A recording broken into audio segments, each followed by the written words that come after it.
This is basically a a Magic the Gathering NFT format game. It doesn't really matter exactly how the system works, and they did not have Wizards of the Coast permission to do that because why would they? Why would Wizards of the Coast give them permission to do that? So, uh, they got a fairly kind letter from Wizards of the Coast, to be honest, considering it is Wizards of the Coast and they don't have the kindest history. Um, Wizards of the Coast LLC, Magic the Gathering property. Dear Madam or Sir, we are counsel for Wizards of the Coast LLC. The owner, as you obviously know, there's a bit of snarkiness in here. As you obviously know of the copyrights and trademarks for the Magic the Gathering trading card game.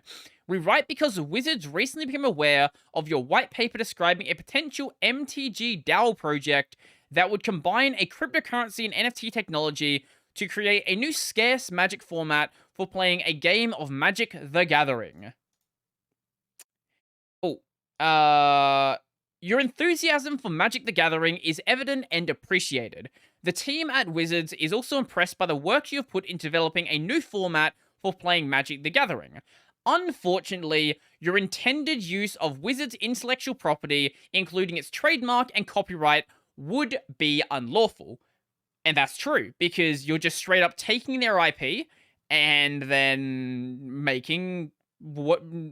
probably making some money off it. They haven't gotten far enough to actually make money on it, because Wizards caught them early enough. You appear to be operating under the mistaken assumption that the project would be legal because you would allow the reproduction of Magic cards in the form of NFTs only by a player who had purchased a physical card, a card on Arena, or a card on MTG Go. This is not correct.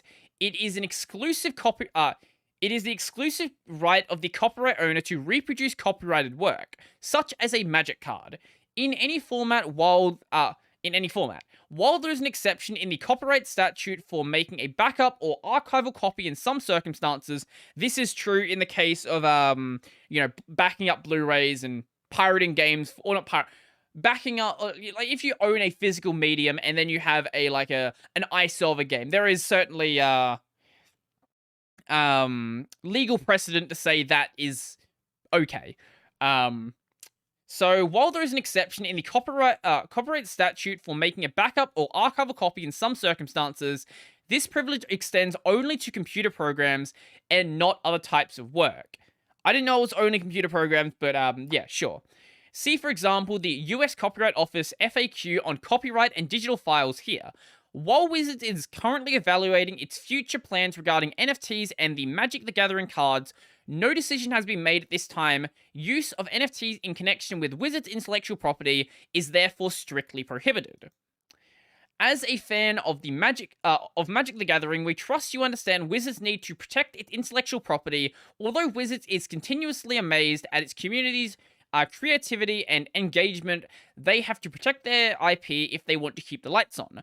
On behalf of Wizards, we therefore ask that you refrain from implementing your idea for a MTG DAO community that relies on the unlawful reproduction and use of Wizards' IP.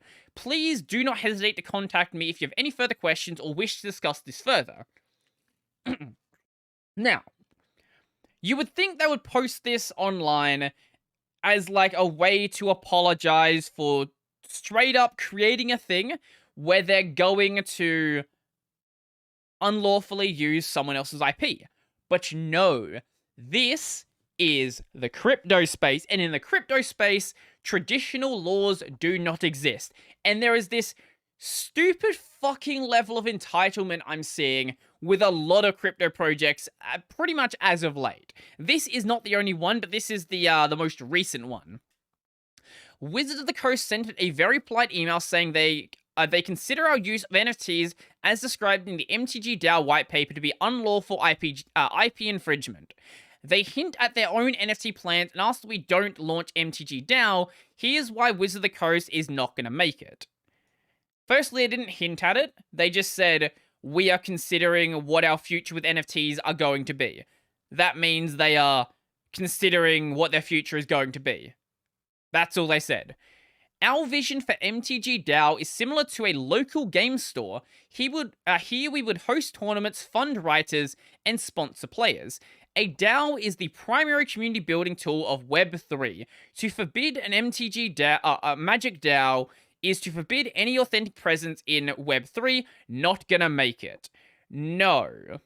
Now, the issue isn't having a decentralized organization. That's not the problem whatsoever. And yes, you'd be right if all you were doing was hosting some sort of online magic tournament, online magic, what's the word? Magic shop, for example. That wouldn't be the case. But what you are doing is taking that IP, changing it into a slightly different form, and then trying to profit off of that different form. That is directly infringing on their IP. MTG DAO NFTs are a protocol tool used to track card scarcity across MTG DAO tournaments. Web3 tools like tokens, wallets, DAOs, and NFTs are the building blocks of a safer, more secure, more interactive internet. No, they're not. Shut the fuck up. A more interactive internet. What does that even mean? Banning any use of community-created NFTs related to Magic is like banning any other group technologies outright. It is unfairly discriminating against Web3 tech and Web3 communities. And you know what? You are right.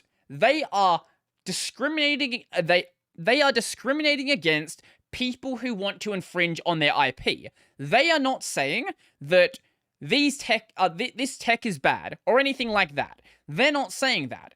They are saying that you do not get to use that because you are not the owner of the IP. If they want to make NFTs, all of this fun stuff, they are free to do that. That is something they can do. You do not own the IP, and you cannot do that. So as Web3 becomes more popular, as it gets mocked more, this attitude will not age well. Wizards of the Coast are digging their heels into the old world. Internet culture moves quickly, and Wizards of the Coast is solidifying their position as dinosaurs on the brink of extinction. Catching up will only become harder. Now, for the record, they are calling them dinosaurs while they have 180 followers on Twitter. Now, followers on Twitter does not necessarily mean how profitable you are, but I don't think you're in any position to say that someone isn't profitable when you literally have no presence online. I have more presence online, like just on my Twitter. Gamers have only experienced game economies intentionally designed to extract maximum value from the players, convoluted and opaque, so players can experience a suspension of disbelief around how their value is extracted. Are you against NFTs now? It sounds like you're against NFTs. It sounds like you're against the idea of using these tokens that don't represent real dollars to buy things in your game. What is the difference between the game token? Let's call it the game token. You buy the game token with the US dollar, and this is the game token that exists on the developer's servers. How is that any less obfuscated, any less convoluted, opaque, whatever word you want to use, than you buy the MTG DAO token with the US dollar, and then you interact with the MTG DAO system through that token? It's the exact same system, now you've just added in a blockchain and made it more confusing. The standard formula is to create a fantasy world where players feel immersed and can feel that in-game assets have qualities like scarcity and value. But over time, through mechanisms like nerfing, power creep, and printing in-game currencies, every player will see their invested value be devalued for profit. Magic, the Gathering, and any card game is not an investment. And not everything out there needs to be an investment. Sometimes it's fine to spend money on something, and then the money is spent. That's okay. I don't need the pizza I buy from the local pizza store to be an investment. I just want a pizza. I don't need my deck of trading cards to be an investment. I just want a deck of trading cards. And of course, things like nerfing, power creep, and printing in-game currencies have to exist. This is the way you have a functioning game. If you don't have nerfing and power creep, like, Are you saying that every card should be the same? If you're gonna have any cards that are different, you have to have nerfing and power creep, because some nerfing happens when things are power crept, and power crept happens, or power creeping happens when you have cards that aren't really as strong as people expect them to be. These are things that you have to have in a game, otherwise you don't have a functioning game. So whether consciously or subconsciously, gamers have learned to avoid and detest anything resembling economies in their games. No, they haven't. They're fine with economies. They don't like real-world economies. So loot boxes, microtransactions, in-game currencies, no one cares about in-game currencies. What are you talking about?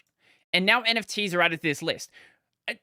Is there a single person who doesn't like in-game currencies? Like, is there a single person who you'll find, you go play like an MMO, and they will say, I don't like how there's gil in Final Fantasy XIV. I wish that the only way to get items was for the items to drop. Will you find anyone in RuneScape who's like, I don't like that gold is a currency? Oh, wow, is currency gold? Probably gold. Like, no, in-game currencies are fine. You've just added in-game currencies to this list of real-world transactions, and you're pretending like all of these are the exact same thing. They're not, and stop doing that. What is not popular? It's this one. This is the go-to for every single crypto bro when someone calls them out for their bullshit. Always say, you don't understand it. What is not popularly understood yet is that crypto can give players the ability to choose games with transparent, fully known, and pre-programmed economies. They can know the rules ahead of time about how and where value can flow and be cashed out. Why do you need a blockchain to have documentation? Shut the fuck up. You don't know what you're talking about. And what do you mean pre-programmed economies? Are you saying that with a traditional game system, like having a natural economy is a bad thing? What do you mean pre-programmed economies? Like, what are you talking about? Like, it seems like you're just throwing in words here to make it seem like you are making some sort of point when it doesn't make any sense. Developers become participants in the economy instead of pulling strings behind the curtain to gain trust and then exploit it. You don't want developers directly influencing the economy.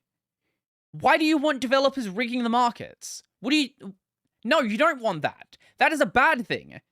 You want there to be a natural market that flows based on player and character interaction. And I thought that's what the NFT thing was supposed to be. Are you saying that you can use NFTs and then, like, cap prices? Because if you do that, you don't need NFTs to do that anyway. You can just set a price. Let's see. All this doesn't mean Wizard of the Coast... All this doesn't mean Wizard of the Coast can't make profit in this new paradigm. I think creating an economy that respects users' value would be wildly profitable for Wizard of the Coast. It just requires them to think beyond their current business models and become participants in a decentralized ecosystem. There are plenty of transparent ways for Wizard of the Coast to profit from a project like MTG DAO. They could negotiate a percentage of the initial token distribution, or simply charge users to have their software interact directly with user wallets and NFTs. Or, how about this as the third option? They could say, fuck you, and do it themselves if they want to. Why do you think that they are going to bring you into this project just because you were the first one to try to steal their IP? Why would they do that? They can just sue you into oblivion and build what you were going to do anyway. They're free to do that because it's their IP and they control it. I think this person is of the mindset that if it exists on the internet, then it's just free game. It's sort of the same way that, okay, here's one thing that a lot of people don't want to really talk about. The idea of, what's the word? Like fan art. Technically, if you're making fan art of a game, of a character, that fan art is the IP of that company. And Nintendo and companies like that have gotten really touchy about that. It's the exact same thing with like game mods. You can make a game mod, but that game mod is the IP of the developers of the game. Just because it exists on the internet does not mean that you're free to go and use it. Now, there are situations where there is a beneficial relationship from that. For example, with game mods. Sure, every game developer out there could start suing game developers, and some actually have done that in the case of, like, Take-Two, with the whole, it was an engine rewrite of San Andreas or something like that. And that has happened. And there's been there was a console hacker for the Nintendo Switch called Gary Bowser, which I initially read as Gay Bowser, which honestly would have made the name funnier, who recently got in trouble with Nintendo. But same thing with fan art. Like, fan art companies realize is a beneficial thing. There's no value they get from going after artists trying to promote their game for free. It's the same thing with YouTubers playing a game or anything like that. There is a beneficial relationship that can exist, but when your entire business is based on someone else's IP, there is always the sort of Damocles hanging over your head, and at any point, that can be dropped on you. As fans of Magic, we want Wizards of the Coast to win, but we are learning to expect more from our games. If Wizards of the Coast can't adapt, players will move fast to other crypto TCGs, and sadly, Wizards of the Coast will not going to make it. No, they won't. No. Magic's not going anywhere. It's got a digital format. That's all it needs. Like, sure, if Magic was just still a physical card game, you'd be onto something, but Magic has digital systems. Like, you can play Magic online. I right now could go and play Magic with someone in Russia, and that's fine. Presuming it's not banned in Russia. I don't think it's banned in Russia. But you get the point. I could go and play Magic with someone in the US, and that's fine. We're all playing under the same rules, playing on the same system, all of that fun stuff. To members of MTG DAO, there's 180 of you. What are you talking about? I don't know exactly where we go from here. You stop before you get sued. Wizard's position seems reactionary, but I don't currently know enough about copyright law to be confident about how a court would interpret this situation. They would look at your case, and they would kick you out, and they would slap you with a giant, giant fee. They would make you pay all of the court fees for Wizards of the Coast, and you would then have to pay damages as well. That is how that would go down. I plan on responding to their email, getting clarification, and trying to help them see, like, MTG DAO and Web3 in general as an opportunity and not a threat. It is an opportunity, just not for you. My primary motivation continues to be combining my two passions, Web3 and Magic. In ways a community is excited to engage with. This isn't the end of MTG DAO. No, it is. It is the end. Or you're gonna get sued. I think the Web3 community has a lot to bring to the game. If Wizards can be open-minded about us, wish us luck. Why would you think NFTs make a game safer, more secure, and interactive? Well, Web3. You're going to get sued and lose so much money. Yes. Yes. I love the last comment here. Fuck you. True. True, though.